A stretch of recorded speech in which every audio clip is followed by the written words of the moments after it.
We had a terrorist attack in Moscow. The US officials are talking about ISIS-K. What's your take on this terrorist attack? Well, we have heard from the Russian officials. We've heard from the Russian officials that a very serious investigation is underway. We've heard from the Russian officials that the attackers appeared to be extremists in nature. We've also heard from the Russian officials that they have incontrovertible evidence that people inside Ukraine were preparing to receive the attackers as heroes, and that they'd like to know more about that. We've also heard from the Russian officials that they have been monitoring the phone calls of these people. They have the phones, they have the phone records. And we've learned that because of these records, they were able to arrest 11 people in Moscow who were providing assistance, and work with the Turkish authorities to arrest 40 more people in Turkey. So I think the Russians are the only ones who are speaking with anything closely resembling fact. We have heard from the Americans. They have released a warning from the U.S. Embassy in Moscow on October 7th or March 7th, that said there was danger of an immediate attack against places where the public congregates, including concert halls. It's amazing enough, very specific detail. And we also know that one of the attackers scouted out the concert hall in question on the same day that the U.S. Embassy press release was put out, because they planned on attacking this concert hall on March 9th. That falls within the 48-hour window, by the way, of the U.S. Embassy press release. What was happening on March 9th? Oh, yeah, the Russian superstar Shaman was going to give or did give a concert, sold-out concert. But the security was too heavy, so they backed off and they ended up attacking on March 22nd. I know when Maria Zakharova speaks, oftentimes she's doing it. I mean, it's always effective, but she's doing it for impact, meaning to show how foolish people are. But so I'll focus less on the fact that she says the United States hasn't solved who killed President Kennedy yet, and more on the fact that the United States has been very mum about the Nord Stream 2 attacks and who did that. And yet instantly the United States was able to say that it was ISIS-K and it wasn't Ukraine. I'd like to know more about why the United States makes that claim. I'd be interested in that. And I think everybody should be asking that question before they embrace the narrative put out by the United States. Ask the question why they've put that narrative out in the time frame that they have. I'm far more comfortable in embracing the Russian narrative because, unlike anybody else, the Russians are the only ones who are putting facts on the table. Do you find any type of similarity between these people and the terrorist attacks that we've seen so far from ISIS? ISIS is, first of all, to think of ISIS as a singularity, even ISIS-K as a singularity, is absurd. ISIS-K is a derivative of the ideology of the original Islamic State, which was, founded in Syria and expanded into Iraq. In many ways, we call it ISIS, that's the Islamic State in Iraq and Syria. Some people call it ISIS, the Islamic State in the Levant. But the idea was to create a caliphate in that region of the world.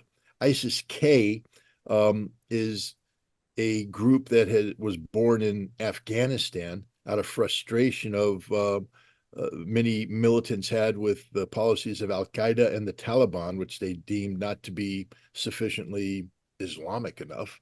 And so they looked to ISIS in Syria and Iraq and said, we want to be that way. So they modeled themselves. They said, we want to create a caliphate in Afghanistan. That's ISIS Khorasan.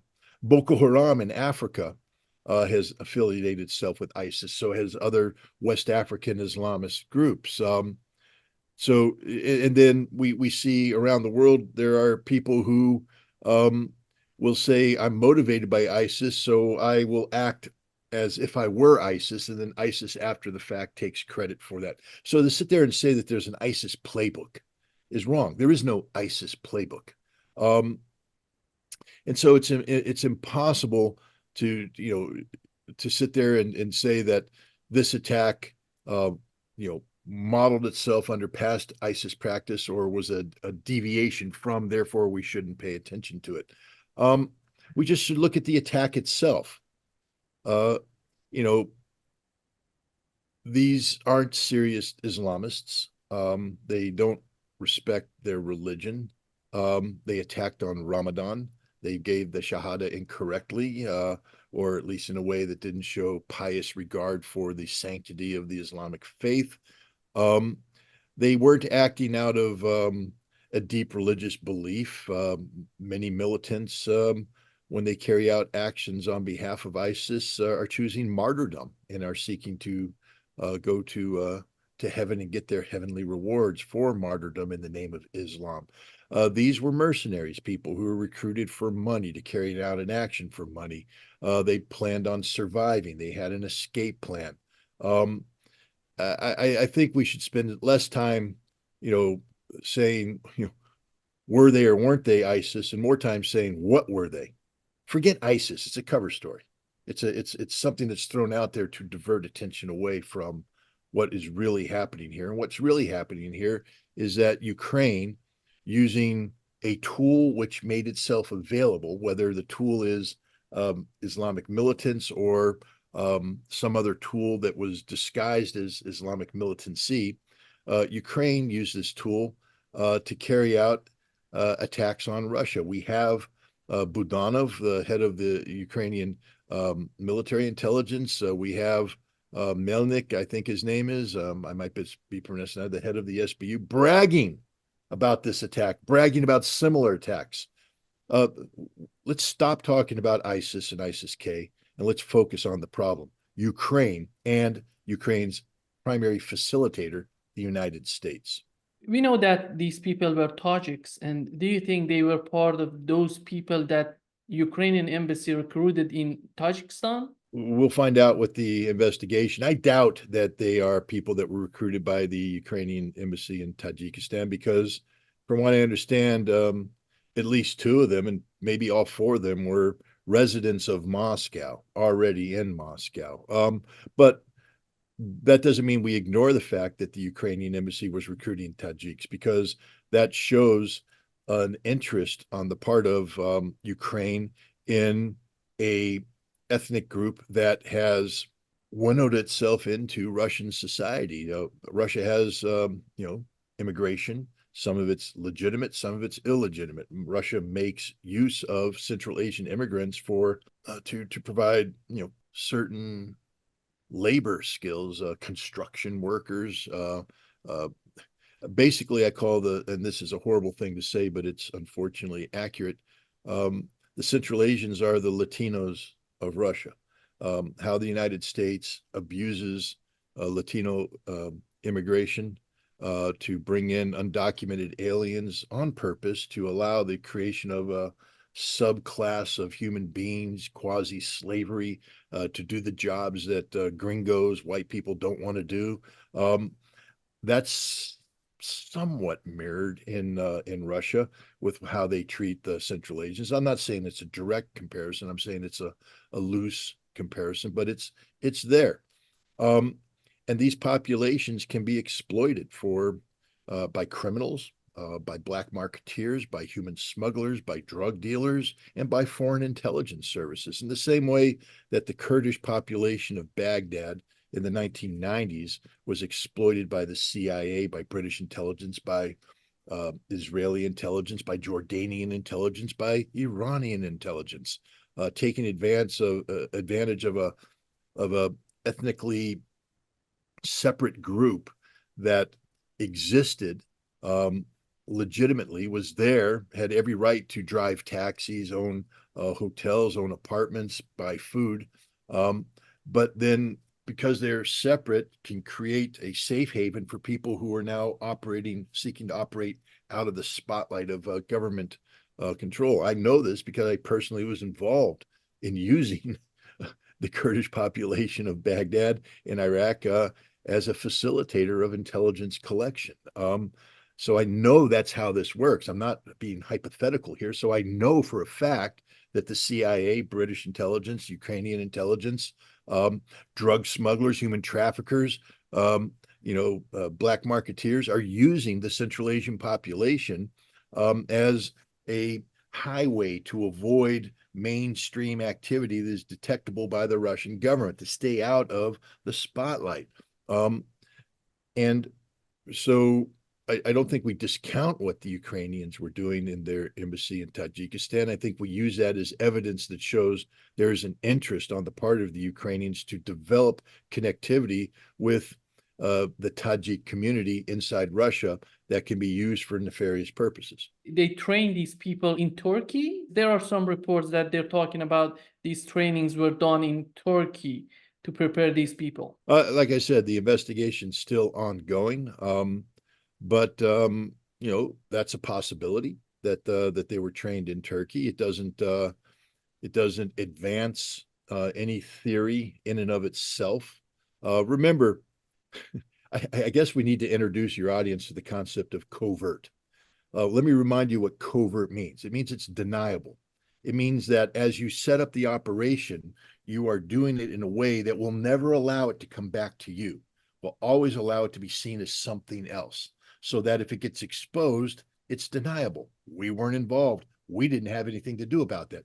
So if you're going to be training people who are going to be operating inside Moscow with a high probability of compromise, capture, death, do you want to train them in Ukraine with all the fingerprints attached to it there, or will you establish a training relationship with a third party that disguises who's behind the training in question? So the fact that we have in Turkey trainers and training opportunities that have been used not only by ISIS, but understand, Turkey trains people in Turkey who are infiltrated into Syria for the purpose of taking on Bashar al-Assad. The United States uses these training facilities to train people that they want to go into Syria to take on Bashar al-Assad, or they train people that they want to infiltrate into Iraq for nefarious purposes, or infiltrate into Iraq and then onto Iran for purposes.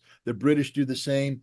The Israelis do the same. Turkey is a hotbed of international intrigue and espionage. And so if you're the Ukrainians, that's the natural place to go to sheep dip the people that you're using to attack. Sheep dip means that you're going to make them something that doesn't look like you. And so, yeah, it makes sense that it's in Turkey. But again, it's early on in the investigation, and I think we just need to see where the leads go. What we do know is that 40 people have been arrested. And so I'm fairly certain that that this will progress. A key aspect, and I learned this when I was doing my Iraq investigations, is following the money. And you learn a lot by following the money, and nothing happens without money. And money is one of those things that is, in the end, sort of difficult to eliminate in terms of the traceability, because either you have an electronic linkage that takes you someplace, or you have large amounts of cash, which in and of itself is problematic. Where did the cash come from? And the more you dig, the more you're going to find something. That cash came from someplace. As you interrogate 40 people, one or two of them is going to say, yeah, well, the guy who brought it, Abdul, brought the cash. Well, now you look around for Abdul. You will find Abdul because of the connectivity, cameras, etc. And Abdul will say, I got it from Ibrahim. And then you'll find Ibrahim, and Ibrahim will say, well, I got it from Ivan. Ivan? What do you mean, Ivan? We went from Abdul to Ibrahim to Ivan. Why is Ivan given a... we now found the Ukrainian connection, you see, because they weren't clever enough to make it 5, iterations of difficulty, because intelligence services are human. They're lazy. They make mistakes. They make a lot of mistakes. They get arrogant. They get cocky. They believe their own hype. Just ask the CIA in 2003 abducted an Egyptian cleric from Italy, only to have their entire abduction ring, 20 CIA officers, identified because of mistakes they made in their communications. The Italians were able to track down everything by going to the cell towers, getting connectivity, finding out who called who, and they put it all together. People called in their real names because oftentimes they just get lazy, they get cocky. They said, no one's listening to me. I'm the CIA. I'm really good at what I do. So I'm just going to call up my friend Paul because I'm on an encrypted phone and they'll never know, but they now know because the number's linked to you and you gave away your name and boom. It's they just make mistakes all the time, and depending on the amount of pressure that's placed on them, the time frame that they're operating in, the more mistakes might be made than normal. We'll find out how good the Ukrainians were in this. I will say that the Ukrainians were very sloppy because the fact is, I mean, again, if part of my escape plan is to have the attackers while they're moving in a car making phone calls across a heavily secured border to a reception committee to open up the border, at a minimum, I am going to use burner phones, meaning that whatever phone communicating with, you should have a series of burner phones. For phase one phones. At the end of phase one, all those phones get destroyed. You flop over to new phones and you initiate different protocols. Phase two, you get rid of those phones. You switch over to the third phase, new protocols. And each phase of the operation, new phones are brought in. Why? Because it makes it difficult. But if you use the same phone throughout, and then one of your phones are compromised, your entire network's blown, and that's what happened here. That's lazy. That shows you a lack of attention to detail by the planners. And if they made that kind of mistake there, I guarantee you they made mistakes in other parts of the operation, especially when it comes to money, because as I said, money is a very difficult thing to hide. The money trail is always the one that ends up being sort of the fatal flaw in the operation. And I think the Russians right now are working really hard to follow the money, find out who funded this, where the money came from. And there's a reason why I think the Russians are as confident as they are about Ukraine being behind this, because I think they know. And now what they're trying to do is just back up the certainty of knowledge with enough hard factual information that can be released public. Remember, the Russians aren't the United States. They don't feel an inherent need to sacrifice classified operations and classified, methodologies to appease public curiosity. They will release the information necessary, fact-based information, but they're not going to do it in a way that compromises how they operate, how they work. And so, right now the Russians are in the business of hunting down the money. If this was the United States, we'd have somebody somewhere calling up a reporter, leaking information, and then all the sensitive technologies and methodologies and identities would somehow make it into the newspaper because everybody wants their 15 minutes of fame. In Russia, they don't care about their 15 minutes of fame. They only care about the results. And so we'll get the facts when it's time, and I'm pretty sure the facts will be definitive enough to condemn Ukraine, but the Russians are going to operate on their timeline. They're not driven by any outside artificialities. When it comes to the reasons behind this attack, do you think they wanted to do this before the presidential election? What's the gain for them, for the Ukrainian, if we assume that Ukrainians were behind this attack? Did they want to make some sort of security problems in Russia to show that Putin is not that strong? They are so weak when it comes to their security? Well, we know it. We don't have to speculate here. Budanov and has talked about the fact that Ukraine was launching operations that were designed to disrupt the elections, to suppress the vote, to undermine the Russian opinion of Vladimir Putin. How do we know this? Because Ukrainian intelligence, military intelligence, was behind the efforts by Russian nationalists to attack in the Belgorod region and Kursk region.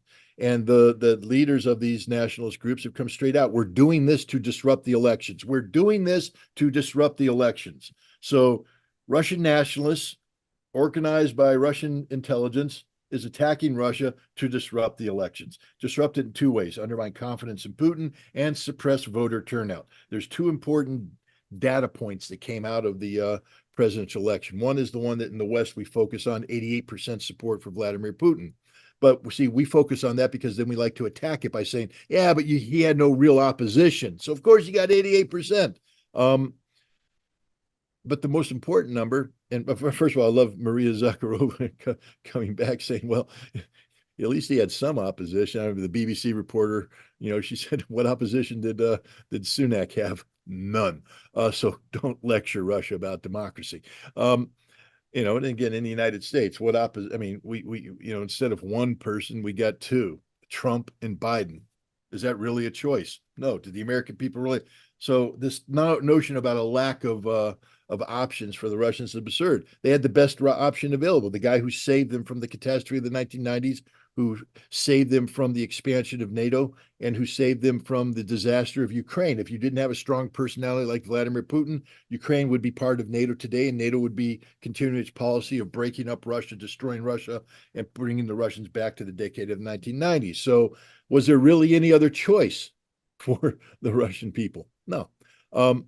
And their satisfaction with that reality is reflected in the second data point, which is 77% participation. In the United States in 2020, at a time when we had more people vote for Donald Trump, got the second largest number of votes in the history of presidential elections. If it weren't for Joe Biden getting a couple million more, he would have been the guy who got more votes. So Biden got more. So combined, we're talking about the largest level of Democratic participation in the American democratic experience, 66%. Russia got 77%. In an election where there was only one choice, Vladimir Putin. So it tells you they were voting for something more than just a leader. They were voting for Russia. They were voting about Russia. They were saying, we have confidence in Russia. We believe in what's happening. We believe in this system. And so the goal of the people doing these attacks is to lower that number, the participation number. You see, the lower it is, the more you can make the argument that even though Vladimir Putin won, he doesn't have the widespread support of the Russian people. If they could have gotten that number down to 48%, they could have said more than half the Russians don't believe in Russia. And that was their goal, to attack, to lower confidence, to lower, but it didn't work. Now, who's behind the Ukrainian intelligence? Is this really their strategic objective? They're fighting for their life on the battlefield. Are they really interested in this election thing? The United States is the driver for that. The CIA is the driver for that. The CIA is behind the Ukrainian intelligence organization of these Russian nationalists attacking Belgorod. And the CIA has been behind since 2004 ongoing efforts to interfere with the Russian election process to undermine confidence in Putin and bring out, suppress the vote so that Putin could be replaced. This is a CIA-driven policy. Now, whether or not that translated into the direct attack, we don't know. What I can say is there's no doubt in my mind that the Ukrainians intended to have this terrorist cell launch an attack on May 9th against Shaman to destroy Russian confidence. The Ukrainians right now have only one path to victory against Russia. And that's if, together with the collective West, they can, through economic sanctions, collapse the Russian economy, and through the prolongation of this conflict, collapse Russian confidence in Vladimir Putin as a leader. And then somehow create the conditions for what they call a Moscow Maidan. There was hoping that, the Prigozhin revolt that took place in June of last year appears to have been a Ukrainian operation directed by the CIA. We know that Prigozhin was in contact with the Ukrainian intelligence leading up to this decision, and he was led to believe that if he moved on Moscow, that people in Moscow would rise up in support of him, and that there could be a Moscow Maidan moment where the Russian population rushed into the streets of Moscow and said, "We don't trust Putin anymore. We put our faith in Prigozhin," and they sweep him out of power. That was the hope. That was the dream. That's what the Ukrainians wanted. That's what the Americans wanted. It didn't happen. They want to make the same thing happen. So by launching an attack like this, if it had been done against Shaman, could have precipitated in the minds of the sick people who think that this is a good thing, precipitated social unrest akin to what happened in Kiev in February of 2014, the Maidan moment. They want a Moscow Maidan to slip them away. That's their only hope. And so you have Ukrainian intelligence willing to do things like carry out long-range strikes against Russian oil terminals, oil depots, refineries, in an effort to suppress the Russian economy, and these ongoing attacks to take out journalists and Russian nationalist thinkers like Daria Dugina and Tatarsky to take out Ukrainian politicians in downtown Moscow with a bullet to the back of the head. They've admitted this, to blow up the Crimea bridge. They've admitted, they said, we do it all. And then when they said, what about this attack? They said, we love it. We love it. We want more of it. I mean, it's kind of this childish, this attitude. So yes, they did it to disrupt the elections. Yes, they did it to undermine confidence in Vladimir Putin. But more important, they did it just to terrorize the Russian population as part of this overall effort to create a Moscow Maidan moment. It's backfired. It shows you how stupid these people are. Putin is stronger than ever right now, more popular than ever. The Russian people are more unified than ever. The people who are advising these people about what to do to get certain outcomes are people totally ignorant of the reality of Russia today. Why don't they do, I mean, gosh, CIA, send people to Russia. You could have sent somebody undercover to go and tour around in May of last year. You see what I saw.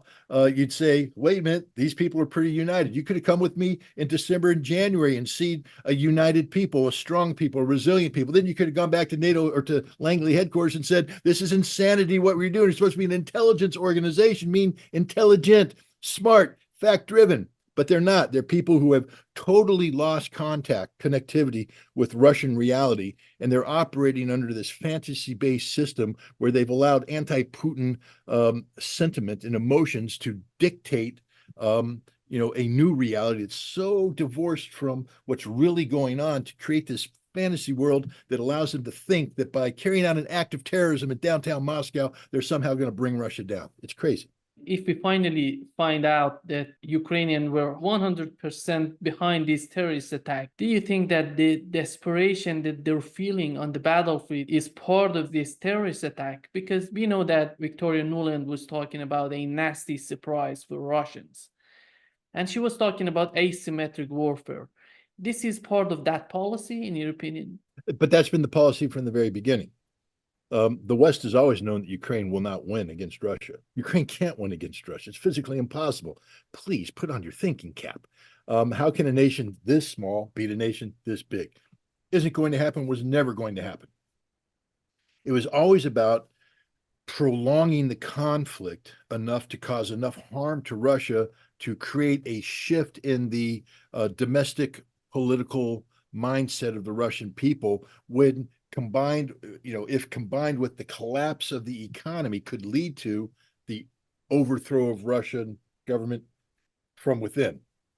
That's always been the path to victory. Ukraine was never going to win on the battlefield, ever.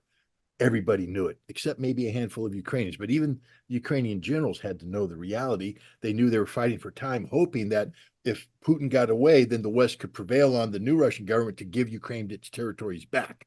That's how they would get it, through the negotiation with a defeated Russia. So this has always been the game plan. Ukraine's always been oriented. The CIA trained Ukrainian intelligence for this kind of operations before the Russian special military operation took place.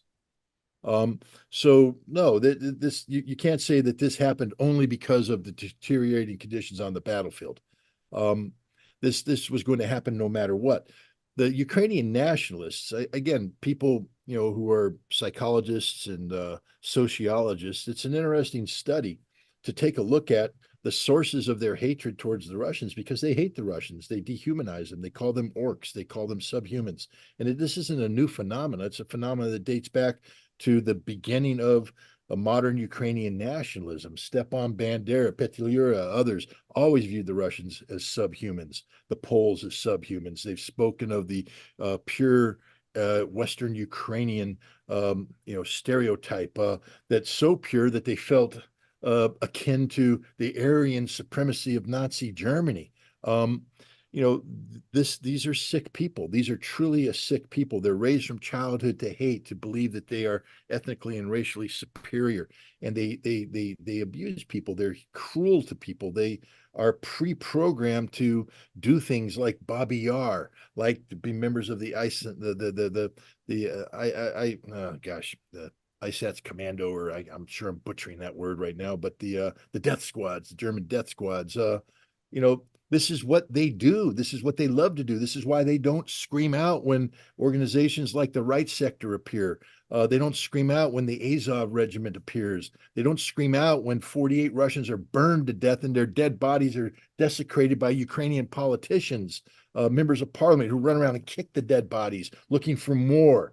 They don't scream out when Azov occupies the city of Mariupol in 2014, raping the women, murdering the children, abusing the Russians. And they did that for 8 years. And then they allow that story to be turned into an Academy Award-winning propaganda film, 20 Days in Mariupol. The Ukrainians don't scream out and say, no, that's not the truth, because they've been brainwashed. And so these are people that think it's okay to carry out these acts of terrorism. You see many Ukrainian social media accounts just going insane, gleefully insane about the deaths of these Russian civilians. There's a problem with Ukraine. It's a sickness. It's a disease. There is an article in The Economist. It says that the next 5 to 8 months could be crucial for Ukraine.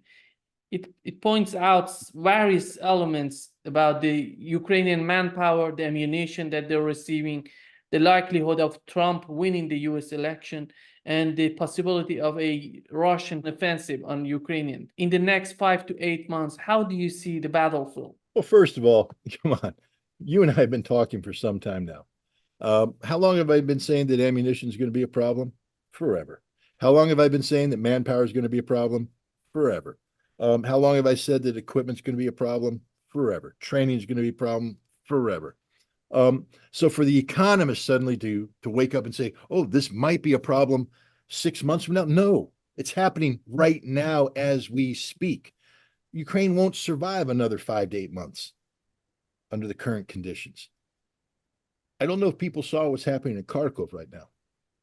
Air defense is down. The Russians are now able to drop glide bombs on Kharkov. Kharkov was always one of these places that had heavy air defense, and the nationalists and the Ukrainian military could operate inside the Kharkov city environs with a sense of invulnerability. Not anymore. Russia's dropping bombs on downtown Kharkov right now, taking out these targets. That's the end of Kharkov's ability to resist. Ukraine will have to surrender Kharkov in the coming weeks, I believe, because they have no chance of holding on to it. It will be surrounded. There might be some diehard nationalists in there, but at the end, that's the end of Kharkov, and that's the future of every single place Russia wants to take right now. The Ukrainians are incapable of mounting a sustained, cohesive defense because Russia will now bring to bear weapon systems that can operate with a greater degree of freedom because there is no more air defense capability for Ukraine. And so as Ukrainians bring troops up and deploy them and dig them in, boom, boom, boom, boom, they're dead. Reinforcements come in, boom, they're dead before we get to the battlefield. Commanders tried to meet to discuss them, boom, they're dead. Logistical people come in and say, where do we put the fuel? Boom, they're dead before they even get to talk about it. Russia controls the air. And it's not just what Russia's doing on the battlefield now with these glide bombs, but it's what they're doing in the rear area with drones. Now they're just blanketing the rear area, killing everything that moves. And then you combine that with the fact that Russia's taking the gloves off when it comes to the strategic air campaign, and they're starting to bring in the Zircon hypersonic weapons, the daggers, the Kinzhal hypersonics. But now, because all the air defense is down, even the drones, which were pretty much put up there as bait, saying, here's all 50 drones, fire your $1 million missiles at them. There's no more $1 million missiles to fire at them. So the drones now are coming in and hitting strategic targets. It's over for Ukraine. So, the economists, they've never been right at all. They've always been anti-Russian. So the fact that they are now speculating that is sort of their concession that maybe Russia's doing something right. But even then, they can't be honest about the inevitability and the immediacy of the collapse that's taking place in Ukraine. I've seen that you wrote a piece on Consortium News, the French road to nuclear war. And I talked with Ray. He said that you wrote the draft of this article. And Guilty. yeah. And in your opinion, where are we headed when you look at the behavior of the French president, Emmanuel Macron? I mean, this is a very complicated question. And it gets into the psychology of France, and it gets into the psychology of this European Union experiment that France has embraced. It gets into the psychology of France as they relate to NATO and the fact that France has always been somewhat intimidated by NATO because they felt insufficient to diminished in the eyes of NATO. Macron used to be someone who looked at Europe, looked at America, looked at Russia, and said, I don't want Europe to become the battlefield between these two superpowers. And therefore, rather than allowing Europe to be subsumed by American national security and foreign policy imperatives, that it's time for Europe to stand up on its own 2 feet and define its own security parameters and come up with its own means separate from NATO to safeguard those. That's pretty sane thought. Amazing if you ever sat down with Putin, who was saying we need a new European security framework. They're saying the same thing. They're saying the same thing. Putin's saying, "Hey, Europe, let's talk with you. Get those Americans out there because they're troublemakers. Let's just talk to you. We'll make this thing work out." Ukraine, they can move to the European Union if they want to, but they can't be part of NATO. They can't be part of any military alliance on our border. But if you want to integrate them economically, feel free if you're going to pay the price, but don't ask us to pay the price. If you want it done, you take care of this mess, this basket case called Ukraine. But if not, then we'll do it. But you guys stay out of it because we can't mix the two systems. But Russia was more than happy to talk with Macron about this. But then, the United States and NATO is the poison pill of Europe, insisted that Ukraine had a right to have membership, and Russia drew the red line, and now we're at where we're at. But Macron, like the rest of Europe, was hesitant in leading too aggressively into the Ukrainian problem out of fear of expanding this conflict. They didn't want a world war with Russia, but the United States kept pressing. And once you commit, it's like going to a casino and you get sort of caught up in the sickness of gambling. You go in there with $500 in your pocket and say, I'm only going to gamble $500. If I lose it, I walk away. But then you lose it and you go, well, in my wallet is an ATM card. I can go take out $1,000. But when that's done, I'll walk away. But maybe I'll win my $500 back. Next thing you know, you're $1,500 down. Then you're $5,500 down. Now you've taken out your credit card because you're not just taking the cash out because you don't have cash anymore, and you burn out $8,000 in your credit card. Then you call up the bank and you mortgage the house, and then you take the kids' college fund. And now you're so far into this thing that you can't walk away because your only hope is that miracle roll of the dice or the spin of the wheel. That's it. A miracle is going to save you. And so that's the place where France is right now and Europe is, that they've bought into this American nonsense and they're hoping for the American miracle, saying, you guys are going to save us, right? And America went, I'm sorry, we got domestic politics here. We got a presidential election and it's insane what Congress is doing. We're backing off. We can't give you that money we promised. We're backing off. And Macron's leaning forward going, wait a minute, now I'm by myself. And see, he can't admit that he's a nobody. He can't admit that France is just a middle-sized country with no true capabilities, that France doesn't have any meaningful military power projection capacity. France is nothing, economically nothing. He can't admit that because to admit that means that Europe is nothing, that this European Union experiment has failed. It also means that NATO is nothing more than what France was always afraid it was, nothing but an extension of American national security and foreign policy imperative. And so rather than admit the truth and try and save the day by pulling back and say, what can we salvage here? He's going to double down. He's taking everything and he's putting it on the table and he's threatening to put it in there. And what he's saying is that they know that Ukraine's on the verge of collapsing as we speak. It's collapsing. It's happening right now. They know it's over. And the only chance they have now is to get NATO involved. But NATO's not going to get involved on its own volition. So you have to trick NATO into getting involved.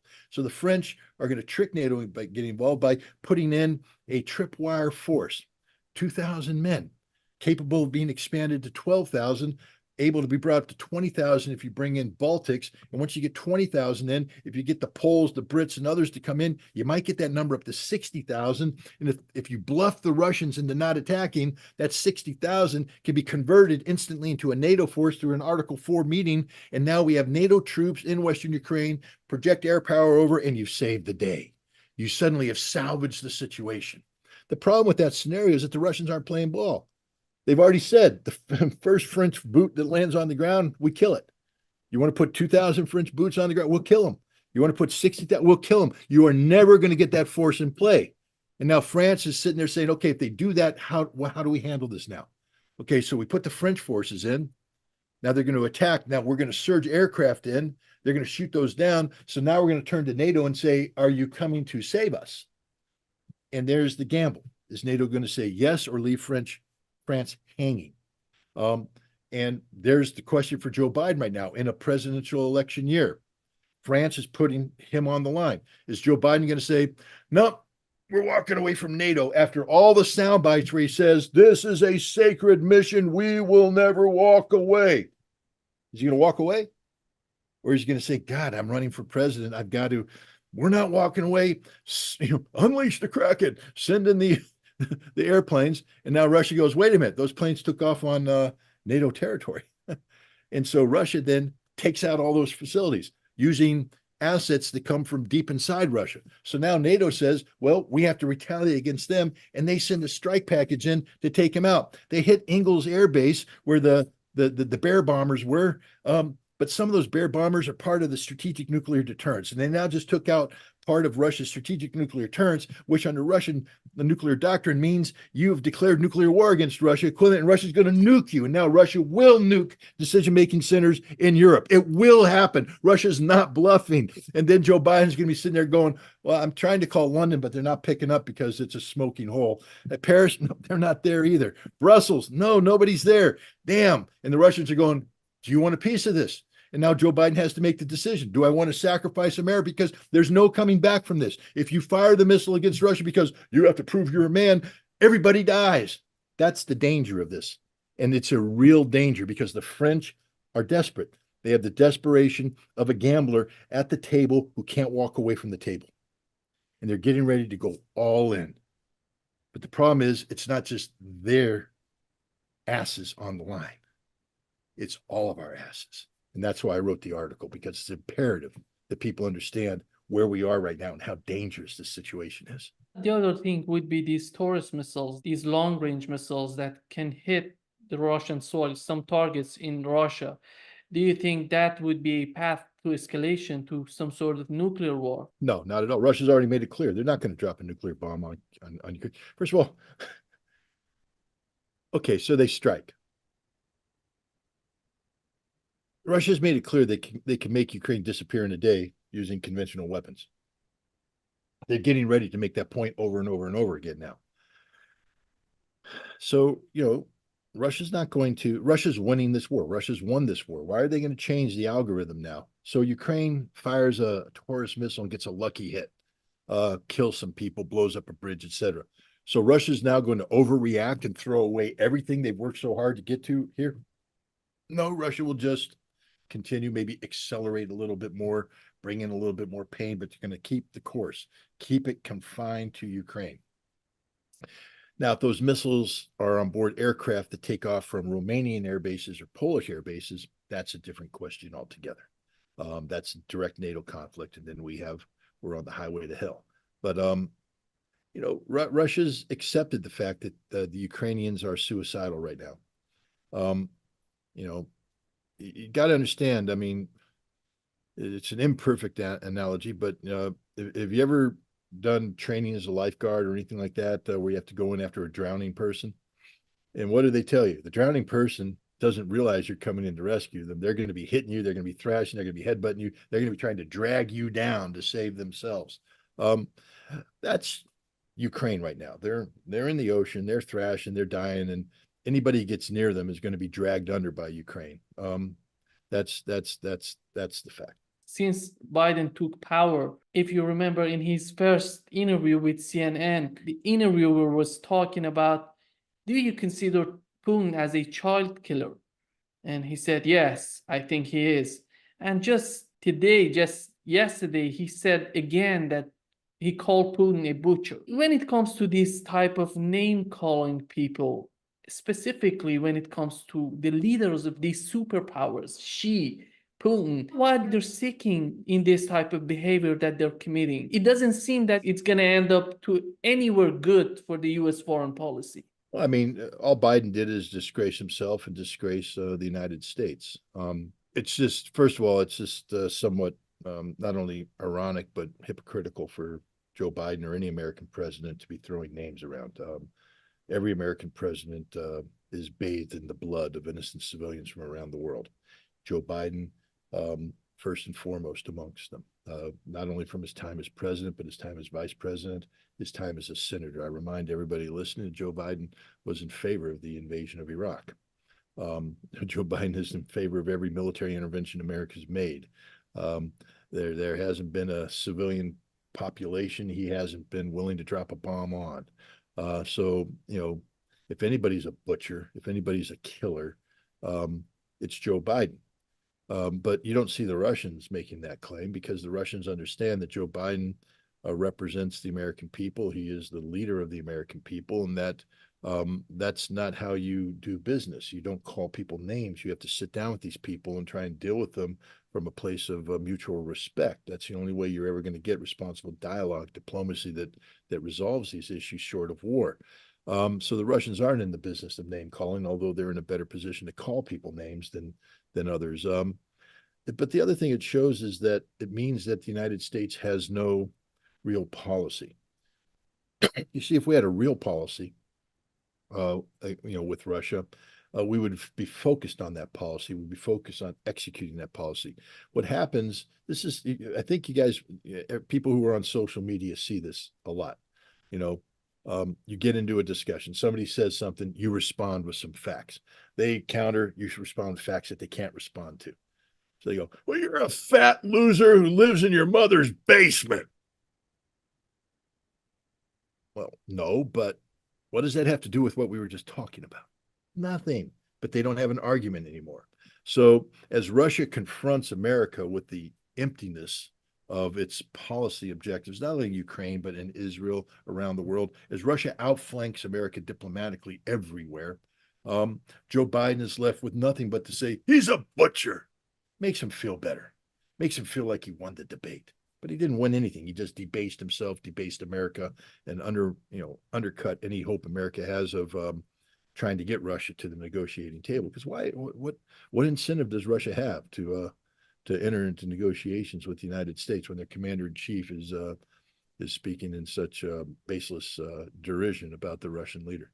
There are some reports reported by the Daily Mirror, and it's talking about several Englishmen are fighting on the Russian side. We see this division within the nations. Do you think at the end of the day, these politicians would take any responsibility for these stupid policies that are killing a lot of people? Well, first of all, I'll just take umbrage at the way the question's framed. The Russians know it's not a stupid war. The Russians are defending Russians. This war is about 8 years of Ukrainian nationalist massacres against Russian population. This war is about Ukraine being used by the West as a proxy to undermine and destroy Russia. The Russians know damn well why they're fighting. That's why 1,500 of them volunteer every day to go fight. America had 64,000 recruitment shortage. The U.S. Army had to eliminate 24,000 billets in the Army because they don't have enough people coming in. They're shrinking because nobody wants to fight for America. The British, a shrinking army. French people are leaving. NATO is falling apart. Nobody wants to fight for the West. Ukraine's run out of men. People are running away. They have to go around and thump people on the head to go fight. Russia doesn't have to do that. So don't say it's a stupid war for the Russians. They are fighting for their existential survival. And if you don't respect that, then you don't understand what this war is all about. And then it's just meaningless to have a dialogue. The Russians know damn well while they're in Ukraine. They know what's happening. They know why it's happening. And they're willing to fight and die for it. Volunteers coming in. There's no volunteers coming in. Now, to get to the thing, look, I've said this in Russia and I'll say it out of Russia. I'm an American. While I know history and I believe that Russia's on the right side of this conflict, this war isn't my war. I'm not here to fight Russia's war.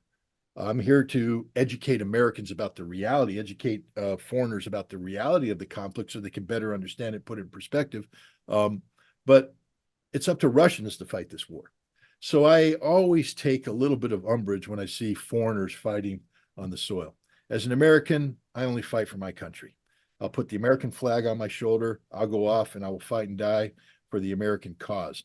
Sometimes that cause is a just cause. Sometimes it's not a just cause. As a soldier, sailor, airman, or Marine, you don't get to pick. You just say, I'm here to serve, and you pray that your politicians send you on a mission that's worthy of the sacrifice they're asking you to make. So whenever I see somebody that says I'm a Briton fighting for Russia, I'm like, well, that's your business, but I'm not gonna applaud you. The Russians can applaud you. That's their thing. I mean, if I were a Russian, I'd be thank you for coming. But as an American, I'm like, well, what do you stand for? Are you British? You're not Russian. You're coming over here. Why? What's your motivations? Are you an adventurer? Do you want to come over to kill? Do you war tourist? What's your true motivation? Do you speak Russian fluently? Are you steeped in Russian history? Is your wife from Russia? What brought you there to do that? And I never have to question a Russian's willingness to fight in their own war. I know where they're coming from. But when they say I'm a Frenchman fighting for Russia, or all the idiots going to Ukraine and doing the same thing, all the Americans out there that say this is my patriotic duty. No, it's not. America's not at war with Russia. It's not your patriotic duty to go and put on a Ukrainian uniform and fight in this conflict. So whenever I see foreigners fighting for other countries, it doesn't matter. It's even outside of this conflict too. I have a problem with that because, war, first of all, war should never be fought. And the best thing to prevent a war is to have a nation state do whatever it can short of war to resolve the problems that are leading to war. The nation state, the interests of the people, the collective, the government acting in their collective interests. As soon as you start inserting outsiders, you sort of muddy that water. Now it becomes something else.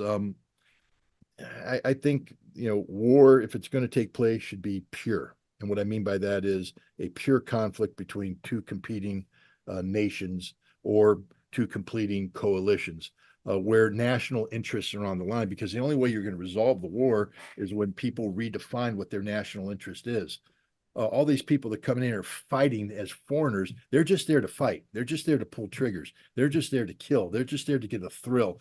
They're just there to make money, but they're not part of the national interest. And so I dismiss them. I hope they all can go home eventually. I prefer that they went home without ever experiencing any combat, because frankly speaking, if you're a Russian at war with Ukraine and your government has sanctioned that war and you kill a Ukrainian, you're not a murderer. You're a soldier. But if you're a Brit who goes over and puts on a Russian uniform, goes in and kills a Ukrainian, you're a murderer. You're where you don't belong. You're killing people that you have no real beef with. They're not fighting Great Britain, they're fighting Russia, and now you're there, you're killing them, you're a murderer. And that's how I feel about mercenaries. I feel whether you're an American, a Brit, whatever, if you're fighting for a country that isn't yours and you're killing people, you're a murderer. You can't say that I'm doing it for a cause, because the only cause worthy of this is in defense of your nation in accordance with international law. If you're over there fighting somebody else's war, you're a murderer.